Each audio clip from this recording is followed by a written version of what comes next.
Imagine, por um instante, um tempo antes do tempo. Um lugar anterior a qualquer conceito de lugar. Esqueça o sol, a lua, as estrelas, a própria terra sob seus pés. Não havia luz, nem sombra, nem som, nem silêncio. Apenas um vazio imenso e insondável. Uma lacuna cósmica que os antigos nórdicos chamavam de Ginnungagap, o abismo bocejante. É como tentar descrever o nada para alguém que sempre conheceu o tudo. Uma tarefa quase impossível, não é? Mas, para a mente nórdica, esse vazio não era estéril, não era o fim de tudo. Pelo contrário, era o útero de toda a existência, a tela em branco sobre a qual o cosmos seria pintado. Pense em uma tela de um pintor que aguarda a primeira pincelada, cheia de potencial, mas ainda sem forma. Agora, se você pudesse viajar para os confins desse abismo, veria algo começando a emergir. Do norte, arrastando-se através do éter, vinha um reino de névoa e gelo eternos, um lugar de frio cortante e escuridão impenetrável. Niflheim. É quase como imaginar o inverno mais rigoroso que você já enfrentou, mas amplificado a um nível cósmico, onde o próprio ar era feito de geada primordial e a luz era uma memória distante, se é que algum dia existiu. Niflheim não era apenas um lugar frio, era a fonte de todos os rios gelados, os Ellivager, que fluíam para dentro do Ginnungagap, solidificando-o em camadas e mais camadas de gelo milenar. Mas a criação, meus caros exploradores do tempo, nunca é unilateral. Se havia um reino de gelo ao norte, havia, por necessidade cósmica, um contraponto ardente ao sul. De lá, irradiando um calor infernal, um fogo incessante e uma luz escaldante, surgia Muspelheim, a Terra do Fogo. Pense em um vulcão em erupção, mas não em um vulcão terrestre. Imagine uma estrela nascendo, um turbilhão de chamas cósmicas tão intensas que qualquer matéria próxima seria instantaneamente consumida. Muspelheim era governado por Surtr, um gigante de fogo imponente que empunhava uma espada flamejante, aguardando o momento predestinado em que seu fogo consumiria o mundo. E assim, entre o frio mordaz de Niflheim e o calor devastador de Muspelheim, o Ginnungagap, que antes era apenas um vazio, começou a ser preenchido. O gelo de Niflheim avançava lentamente, encontrando as chamas de Muspelheim. Agora, o que acontece quando o fogo encontra o gelo? Você pode imaginar o vapor, a energia liberada, a transformação. Essa interação titânica, essa dança primordial entre o calor e o frio, é a chave para a origem da vida na cosmologia nórdica. As faíscas incandescentes de Muspelheim colidiram com as névoas geladas de Niflheim, derretendo o gelo e criando gotas de um orvalho vital, uma espécie de lama cósmica cheia de potencial. É como se a própria existência suspirasse pela primeira vez. Dessa união paradoxal, do vapor e das gotas de orvalho que se formaram nesse encontro cataclísmico, emergiu o primeiro ser vivo, Ymir. Um gigante de gelo colossal, de proporções monumentais, ele era o arquiteto involuntário do que viria a ser o cosmos. Para entender a escala de Ymir, imagine que seu corpo seria, mais tarde, os continentes, os oceanos, as montanhas. Ymir não estava sozinho, contudo. Quase simultaneamente, surgiu Audhumla, a vaca primordial que se nutria lambendo os blocos de gelo salgado do Ginnungagap. É uma imagem curiosa, não é? Um gigante de gelo sendo alimentado por uma vaca cósmica. Mas cada detalhe na mitologia nórdica tem um propósito. E Audhumla não era apenas uma fonte de alimento. Enquanto Audhumla lambia o gelo, não só alimentava Ymir com 4 rios de leite, mas também revelava, gradualmente, outro ser. No primeiro dia, ao lamber, o cabelo de um homem surgiu das profundezas do gelo. No segundo, sua cabeça, e no terceiro, o homem inteiro se libertou da crosta gelada. Esse foi Buri, o primeiro dos deuses Aesir, ancestral de Odin. Buri, forte e belo, gerou um filho chamado Bor, que se casou com Bestla, uma giganta, Sim, os deuses e gigantes se misturavam muito. E dessa união de Bor e Besla nasceram 3 irmãos que mudariam para sempre o destino do universo: Odin, Vili e Vé. Esses 3 irmãos foram os primeiros deuses, a verdadeira encarnação da ordem no caos primordial. No entanto, Ymir e seus descendentes, os gigantes de gelo, Jotnar, estavam se multiplicando rapidamente. Da transpiração de Ymir, sob suas axilas, nasceram um homem e uma mulher gigantes. De seus pés, que copulavam em seu sono, nasceu um monstro de 6 cabeças. Os Jotnar eram seres de força colossal e, muitas vezes, representavam a natureza caótica e imprevisível. Eles eram, em essência, o oposto da ordem que os jovens deuses Aesir representavam. Agora, você pode ver a tensão se formando, não é? A ordem nascente versus o caos primordial. Essa era uma batalha inevitável, um choque de titãs que definiria a própria estrutura do universo. Odin, Vili e Vé, temendo que os gigantes de Ymir se tornassem uma ameaça incontrolável, tomaram uma decisão drástica e irreversível. Eles mataram Ymir. Uma ação brutal, sim, mas vista como um ato necessário para a criação de um mundo habitável. E aqui está a parte mais fascinante. O corpo colossal de Ymir não foi simplesmente descartado. Ele se tornou a própria matéria do cosmos.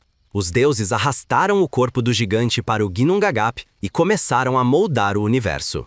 É uma metáfora poderosa para a interconexão de toda a vida e matéria, não acha? Que tudo o que conhecemos surgiu de algo que veio antes.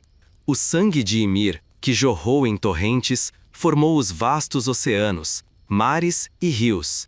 Muitos dos gigantes de gelo, os Jotnar, foram afogados nesta inundação primordial, com exceção de 2 que conseguiram escapar em um navio feito de madeira, Bergelmir e sua esposa, que se tornariam os ancestrais de todos os gigantes que viriam depois. A carne de Ymir foi utilizada para criar a terra firme, os solos e as planícies. Seus ossos maciços se ergueram para formar as imponentes montanhas e colinas que pontilham a paisagem. O crânio do gigante, colossal e oco, foi elevado para se tornar o domo do céu, um teto sobre o mundo recém-formado. Para sustentá-lo, os deuses colocaram 4 anões nos 4 cantos cardeais: Nordri, Austri, Sudri e Vestri, norte, leste, sul e oeste, respectivamente, como pilares cósmicos. E as estrelas, o Sol e a Lua? As faíscas que emanavam de Muspelheim foram coletadas e fixadas no interior do crânio de Ymir, transformando-se nos corpos celestes que iluminariam um novo mundo. E as nuvens? Aquelas massas vaporosas que dançam no céu foram formadas a partir do cérebro de Ymir. É uma história de reciclagem cósmica em uma escala inimaginável, onde nada é desperdiçado, e até o caos primordial pode ser transformado em ordem e beleza. Odin e seus irmãos, agora com o mundo fundamentalmente formado, decidiram criar um lar para si, um lugar de ordem e esplendor, Asgard. E ao redor desse reino dos deuses, para proteger os futuros habitantes, eles construíram uma fortaleza. Foi nesse mundo recém-construído que os primeiros seres humanos seriam criados. Segundo a lenda, Odin, Vili e Vé encontraram 2 troncos de árvores na costa, um freixo e um olmo. Do freixo, eles deram vida a Aski, o homem, e do olmo, a Embla, a mulher. Eles concederam-lhes a respiração, a consciência, o calor e a capacidade de sentir. E assim, Midgard, o Jardim do Meio, o mundo dos homens, foi estabelecido entre Asgard e Jotunheim, o lar dos gigantes, protegido por um muro construído a partir das sobrancelhas de Ymir. É uma imagem de um mundo jovem, recém-nascido do caos, pronto para ser habitado e moldado pelas interações entre deuses, humanos e as forças da natureza. Essa é a fundação, a gênese de tudo, o ponto de partida para a saga cosmológica nórdica. A partir desse momento fundamental, a cosmologia nórdica se expande para uma tapeçaria rica e complexa de 9 mundos, todos interligados por uma entidade singular e majestosa, a Árvore do Mundo, Yggdrasil.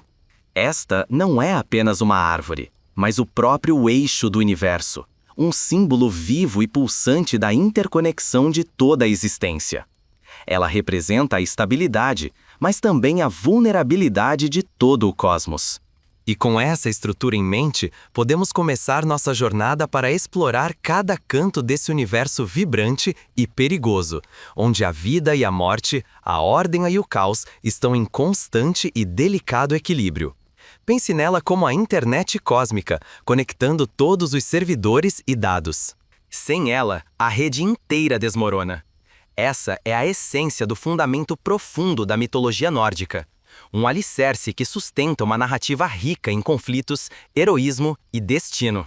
Agora que a semente da existência foi plantada e o universo ganhou sua forma rudimentar, a complexidade começa a desabrochar, ramificando-se em uma tapeçaria intrincada que abrigaria os 9 reinos. Imagine Yggdrasil, a árvore do mundo, não apenas como uma árvore, mas como um sistema nervoso cósmico, cujos galhos e raízes se estendem por todas as dimensões, conectando tudo e todos. É a espinha dorsal da realidade nórdica, um freixo colossal que transcende o tempo e o espaço, e sem a qual nenhum dos mundos poderia existir. Cada reino é como um órgão vital, com sua própria função e sua própria história, mas todos interdependentes, vibrando em uma sinfonia ou, muitas vezes, em um estridente duelo. Ou, muitas vezes, em um estridente duelo de vida. Vamos começar pelo topo, onde a glória e o poder residem, Asgard. Este é o reino dos Aesir, a principal família de deuses, liderada por Odin, o pai de todos, deus da sabedoria, da guerra, da poesia e da morte. Asgard é a cidade dourada, protegida por muros impenetráveis, um bastião de ordem contra o caos incessante. Pense em um centro de comando avançado, onde os generais mais sábios e os guerreiros mais ferozes planejam e protegem o universo. É aqui que fica Valhalla, o salão resplandecente de Odin, para onde as valquírias levam os guerreiros mais bravos que caem em batalha, preparando-os para o Ragnarok. Também é o lar de Thor, o poderoso deus do trovão, com seu martelo Mjolnir, protetor incansável de Asgard e Midgard, e de Loki, o traiçoeiro, mas cativante deus da trapaça, cuja astúcia frequentemente causava problemas, mas também, por vezes, salvava o dia. Descendo um pouco nos galhos de Yggdrasil, encontramos Vanaheim, o lar dos Vanir, o outro clã de deuses. Diferente dos Aesir, que são mais associados à guerra e ao poder, os Vanir são deuses da fertilidade, da prosperidade, da sabedoria e da magia. Pense neles como os guardiões da natureza, das colheitas, do fluxo da vida. Houve uma guerra entre os Aesir e os Vanir no passado, uma conflagração épica que eventualmente levou a uma trégua e a uma troca de reféns, solidificando a coexistência e, por vezes, a mistura entre os clãs.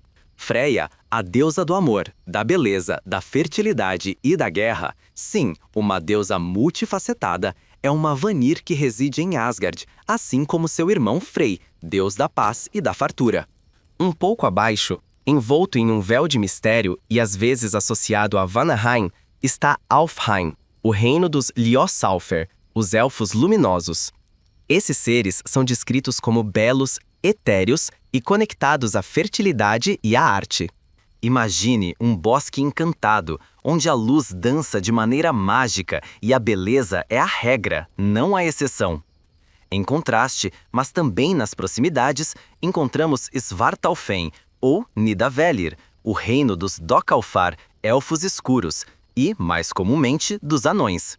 Estes são mestres artífices, ferreiros inigualáveis, que habitam cavernas e montanhas, forjando os tesouros mais preciosos e as armas mais poderosas dos deuses, como o Mjolnir de Thor e o colar Brinzamen de Freya. Pense neles como os engenheiros e joalheiros do universo nórdico, trabalhando nas profundezas da terra. No coração de tudo, protegido por um muro construído a partir das sobrancelhas do gigante Ymir, fica Midgard, o Jardim do Meio, o mundo dos humanos. É a nossa casa, o palco onde as sagas humanas se desenrolam. Midgard é circundado por um vasto oceano, e nas profundezas desse oceano reside uma das criaturas mais temíveis da mitologia, Jormungand, a serpente do mundo, tão gigantesca que morde a própria cauda, envolvendo todo o reino. A existência de Jormungandr é uma ameaça constante, um lembrete vívido da fragilidade da ordem diante das forças do caos. É como se a própria natureza estivesse sempre com um pé na destruição, não é? Além de Midgard, estende-se Jotunheim, o reino dos Jotnar, os gigantes. Mas não se engane, gigante na mitologia nórdica não se refere apenas ao tamanho físico, embora muitos fossem imensos, mas também à sua natureza primordial, sua conexão com o caos e as forças elementais. Eles são uma raça de seres com força sobre-humana, muitas vezes em oposição aos deuses, mas também se misturando e casando com eles. Loki, o deus da trapaça, por exemplo, é de ascendência Jotun. Em Jotunheim, encontramos paisagens selvagens, montanhas imponentes e florestas densas. É um lugar de poder bruto e imprevisível, um eterno desafio à ordem estabelecida pelos Aesir. E se descermos ainda mais pelas raízes de Yggdrasil, chegamos a Niflheim novamente, mas agora com uma compreensão mais profunda. Niflheim não é apenas o reino primordial do gelo, é também o lar de Helheim, o sombrio reino dos mortos, governado pela deusa Hel, filha de Loki. Hel é o destino daqueles que morrem de doença, velhice ou sem glória em batalha. É um lugar de névoa, frio e escuridão, com muros altíssimos e portões enormes. E a visão de Hel, com metade do corpo bela e a outra metade decomposta, é um lembrete sombrio da inevitabilidade da morte para todos. A serpente Nihögr rói constantemente uma das raízes de Yggdrasil em Niflheim, representando a corrosão e a destruição contínuas, um presságio perpétuo do fim. E no extremo sul das raízes, no polo oposto de Niflheim, ainda temos Muspelheim, o Reino do Fogo, governado por Surtr. Os gigantes de fogo de Muspelheim, liderados por Surtr, aguardam o momento predestinado do Ragnarok, quando avançarão para consumir o mundo em chamas. É um reino de destruição e renovação, um lembrete de que o fogo purificador é tão essencial quanto o frio criativo para o ciclo cósmico. A Yggdrasil, essa árvore cósmica, não apenas conecta esses 9 mundos, mas também é habitada por uma miríade de criaturas. Além de Nidögr em suas raízes, uma águia sábia reside no topo da árvore, e um esquilo, Ratatoskr, corre incessantemente para cima e para baixo do tronco, levando fofocas e insultos entre a águia e a serpente, mantendo viva a rivalidade entre eles. É uma representação fascinante da comunicação e do conflito constante que permeia todos os reinos. Pense no Ratatoskr como o fofoqueiro universal, sempre transmitindo mensagens que podem inflamar os ânimos. É importante notar que a distinção entre os mundos e até mesmo a contagem exata dos 9 reinos pode variar ligeiramente entre as diferentes fontes nórdicas, mas a essência permanece. Um universo multicamadas, vibrante, interconectado e em constante fluxo. Não há uma cartilha exata como um livro didático, mas sim uma tapeçaria de mitos que se complementam. Cada reino contribui para a narrativa mitológica, e as interações entre seus habitantes moldam o destino de todos. Os deuses Aesir e Vanir, os Jotnar, os anões e os elfos, e até mesmo os mortais em Midgard, estão todos amarrados ao destino da Yggdrasil e, por extensão, uns aos outros. É uma vasta e intrincada rede de vida, poder, magia e profecia, tudo convergindo para um evento final e inevitável, o Ragnarok. Mas essa é uma história para a próxima etapa da nossa jornada. Um capítulo que sela o ciclo cósmico com fogo e renascimento. As complexidades das interações, os casamentos entre deuses e gigantes, as criações de artefatos mágicos pelos anões, as profecias sussurradas pelos elfos, tudo isso forma a rica tapeçaria que é a cosmologia nórdica. É um mundo onde o drama, a beleza e a fatalidade se entrelaçam em cada folha da Yggdrasil, em cada pedra de cada reino. Tendo explorado a complexa estrutura dos 9 reinos e a miríade de seres que os habitam, chegamos a um ponto crucial na narrativa cosmológica nórdica: a inevitabilidade do destino, tecida pelas mãos das Norns, e a profecia de Ragnarok, o crepúsculo dos deuses. Imagine que todo o universo, com seus deuses, gigantes, heróis e mundos, não é mais do que um vasto novelo de lã, e que 3 fiandeiras cósmicas estão incessantemente tecendo, medindo e, por fim, cortando os fios da vida. Essas são as Norns: Urd, o passado; Verdandi, o presente; e Skuld, o futuro. Elas não apenas registram o que foi, o que é e o que será, mas ativamente moldam o destino de todos os seres, inclusive os próprios deuses. Estão sempre ali, regando as raízes da Yggdrasil com as águas do poço de Urd, garantindo a vitalidade da árvore do mundo, mas também determinando a duração de cada folha, cada galho. É como um vasto programa de computador, onde cada linha de código já foi escrita, e mesmo os mais poderosos processadores, os deuses, devem seguir o algoritmo. A mitologia nórdica, ao contrário de muitas outras, não apresenta deuses imortais no sentido absoluto. Eles são poderosos sim, mas não invulneráveis. Eles podem e irão morrer. Essa mortalidade divina é um dos pilares da visão nórdica do mundo. E a sombra de Ragnarok paira sobre Asgard desde o seu alicerce. O Ragnarok não é apenas uma batalha final, é o destino pré-determinado, o apocalipse profetizado que irá consumir a ordem e o caos em um cataclismo de proporções cósmicas, um fim necessário para um novo começo. É o clímax da ópera cósmica, um ato final que se anuncia desde as primeiras notas. Os sinais do Ragnarok são numerosos e terríveis, descritos em profecias como a Völuspá, a Profecia da Vidente, um poema da Edda poética, onde Odin conjura o espírito de uma vidente morta para que ela revele o passado e o futuro. É um conhecimento que o próprio Pai de Todos busca com grande custo, chegando a sacrificar um olho por sabedoria. Esse ato de busca por conhecimento, mesmo que doloroso e portador de más notícias, é profundamente nórdico. Entre os primeiros presságios está a morte de Balder, o mais belo e amado dos deuses, filho de Odin e Frigg. Sua morte, orquestrada pela inveja de Loki e pela manipulação do deus cego Hoder, é um divisor de águas, um pecado imperdoável que mergulha Midgard em uma era de caos e pressagia a quebra da ordem divina. Imagine o evento mais puro e inesperado que desencadeia uma reação em cadeia de eventos desastrosos. É isso. Após a morte de Balder, vem o Fimbulwinter, um inverno de 3 anos, um inverno sem verão, onde a neve cairá sem cessar, os ventos uivarão impiedosamente, e a humanidade será consumida por conflitos e fratricídios. As fronteiras morais se desfarão, e a honra será esquecida. Famílias lutarão entre si, e o mundo dos homens será um palco de miséria e desespero.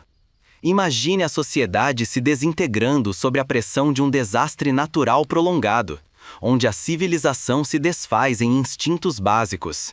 As estrelas desaparecerão, o sol e a lua serão engolidos pelos lobos Skoll e Hati, filhos de Fenrir, que os perseguem desde o início dos tempos.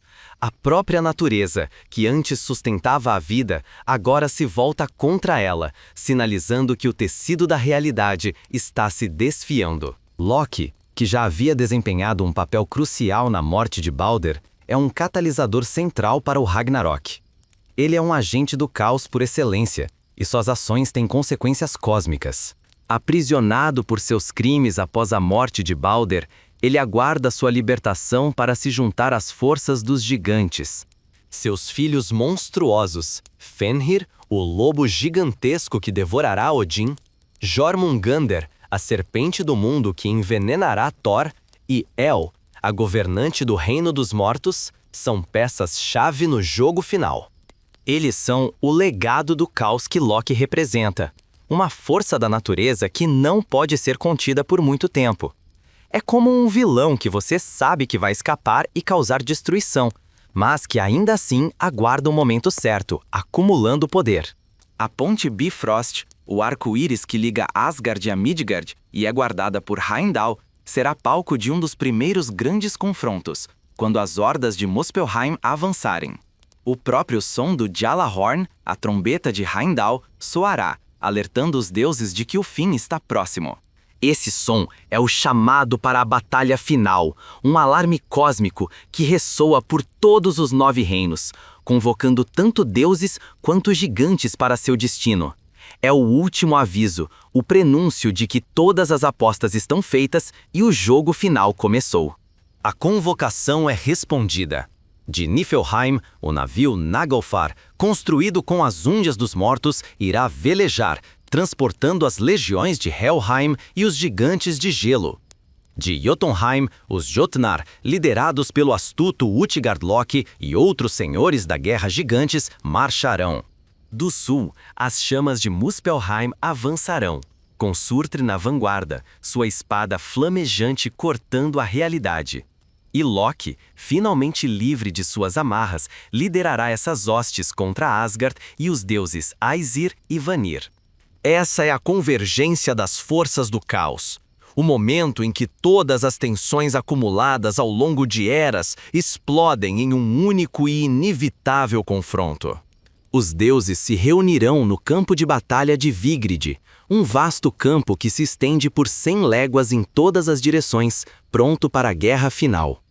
Odin, em sua majestade, montará Sleipnir, seu cavalo de 8 patas, e liderará os Einherjar, os bravos guerreiros de Valhalla, na batalha. Thor, com Mjolnir em punho, confrontará seu inimigo ancestral Jormungandr, a serpente do mundo. Frey, o deus da fertilidade, lutará corajosamente, mesmo sem sua espada mágica, que ele havia trocado por amor. Tyr, o deus da guerra, que sacrificou sua mão para aprisionar Fenrir, agora enfrentará Garm, o cão infernal de Helheim. E Heimdall, o guardião da Bifrost, travará um combate mortal com Loki. Essa batalha não é sobre vitória ou derrota no sentido humano. É sobre o cumprimento do destino. Os deuses conhecem as profecias. Eles sabem que a maioria deles perecerá. Mas eles lutam com honra e coragem, não por uma esperança vã de evitar o fim, mas por um compromisso inabalável com a ordem, com seu papel no cosmos. É um ato de heroísmo trágico, uma aceitação estoica do inevitável. Odin será engolido por Fenrir, mas Vidar, seu filho silencioso e forte, vingará seu pai, rasgando as mandíbulas do lobo. Thor matará Jormungandr, mas sucumbirá ao seu veneno logo em seguida. Surtur consumirá Asgard em chamas, e a própria Yggdrasil será abalada até suas profundezas, mas não antes que ele também pereça. A destruição é total e abrangente, uma limpeza cósmica que varre tudo o que existe. O grande síntese aqui é a compreensão de que o Ragnarok não é um fim apocalíptico no sentido de aniquilação permanente, é um processo de purificação e renovação. A crença nórdica abraça a ciclicidade da existência. Assim como o inverno rigoroso dá lugar à primavera florescente, a destruição do Ragnarok é o prelúdio para um novo mundo. É a ideia de que, mesmo na ruína mais completa, há a semente de um novo começo, uma promessa de renascimento.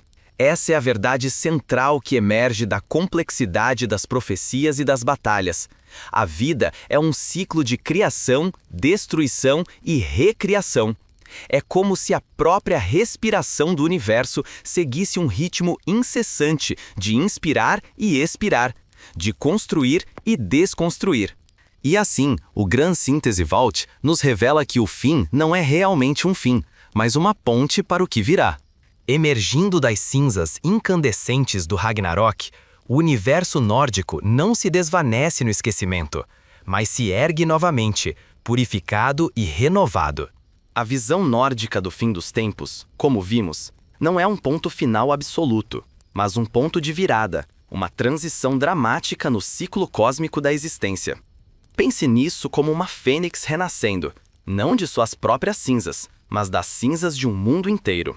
O Ragnarok foi a grande limpeza, o cataclismo necessário que varreu as velhas imperfeições e abriu espaço para um novo começo, uma era onde a maldade e o sofrimento seriam, em teoria, diminuídos.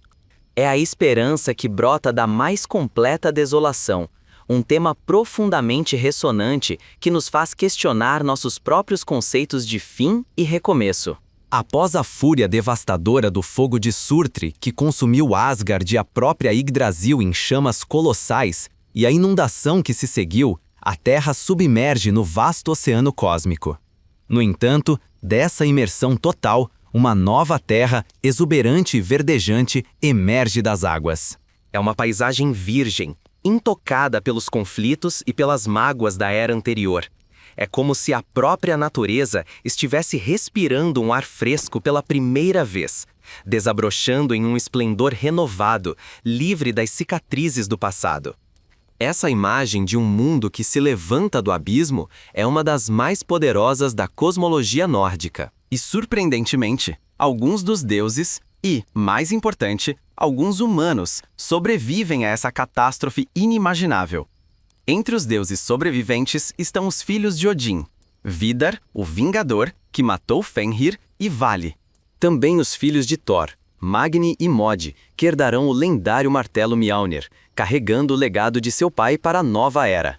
Hodr, o irmão cego de Balder, também ressuscita. E, na mais poética das reviravoltas, o próprio Balder, o deus da luz e da beleza, retorna do Helheim junto com seu irmão Hoder para governar o novo mundo em paz e harmonia. Imagine a surpresa e a alegria desses sobreviventes, encontrando-se em um mundo recém-nascido com a promessa de uma vida sem as antigas maldições. É como ver os primeiros raios de sol após uma tempestade milenar. Esses novos deuses se reunirão em Idavol, que antes era o local de Asgard, um lugar agora purificado. Lá, eles encontrarão as placas douradas do jogo de Hnefatafel, os tabuleiros de ouro que os Aesir usavam antes do Ragnarok, simbolizando a sabedoria e as memórias do passado que não devem ser esquecidas, mas que servirão de base para a nova ordem. É um elo com o que veio antes, uma forma de aprender com os erros e as vitórias. Juntos, eles estabelecerão um novo panteão, governando com uma sabedoria que vem da experiência da destruição e da renovação. E a humanidade? Como a vida humana poderia ter sobrevivido a um evento de tal magnitude? A mitologia nórdica nos conta a história de Lif e Liftrazr, um casal de humanos que, durante todo o Fimbulwinter e a fúria do Ragnarok, se esconderam nas profundezas da Yggdrasil, alimentando-se apenas do orvalho da manhã. Eles são os Adão e Eva do novo mundo nórdico, os fundadores de uma nova humanidade que repovoará a Terra, livre dos vícios e das guerras que assolaram a era anterior. É uma imagem de resiliência e esperança, a crença de que a vida, de alguma forma, sempre encontra um caminho para continuar, para se adaptar e para florescer novamente, mesmo nas condições mais adversas. Essa projeção para o futuro, para um Pinnacle and Echo, nos permite recontextualizar o início. O Ginnungagap, o vazio primordial, não foi apenas o ponto de partida, mas também a semente de um ciclo. O caos inicial deu origem à Ordem, que por sua vez sucumbiu a um novo caos, Ragnarok, apenas para dar lugar a uma nova ordem. A cosmologia nórdica, portanto, não é uma linha reta, mas uma espiral, uma dança infinita de criação e destruição, de morte e renascimento. É uma aceitação fundamental da impermanência de tudo, mas também da resiliência inabalável da vida e do espírito. Pense no calendário asteca, com seus múltiplos ciclos de criação e destruição, onde cada fim é apenas um prelúdio para um novo amanhecer. A influência dessa rica tapeçaria mitológica se estende muito além da fé dos antigos povos nórdicos, ecoando em nossa cultura pop contemporânea. O conceito de Ragnarok, por exemplo, não é apenas um evento apocalíptico, mas uma ideia que ressoa profundamente em narrativas modernas de super-heróis, jogos de fantasia e séries dramáticas. Em videogames como God of War, vemos uma reinterpretação brutal e emocional do panteão nórdico, onde as relações entre deuses e gigantes são exploradas com uma profundidade que questiona as noções tradicionais de bem e mal. A saga de Kratos e Atreus, Loki, é uma exploração moderna das tensões familiares e do destino inabalável que definem os mitos originais. Séries de televisão como Vikings e Ragnarok, a série norueguesa, buscam inspiração nos mitos para criar narrativas que, embora não sejam totalmente fiéis, capturam o espírito e a complexidade dos deuses e heróis nórdicos.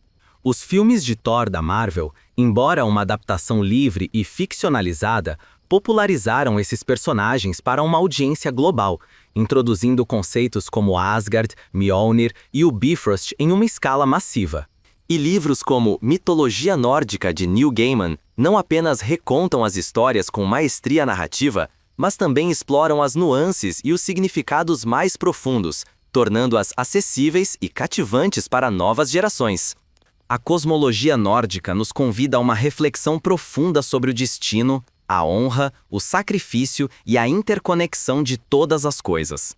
Ela nos lembra que, mesmo em face da destruição inevitável, há um valor intrínseco na luta, na coragem e na esperança de um novo começo. A lição final da saga cosmológica nórdica não é de desespero, mas de resiliência cíclica, de uma fé na capacidade do universo de se reinventar.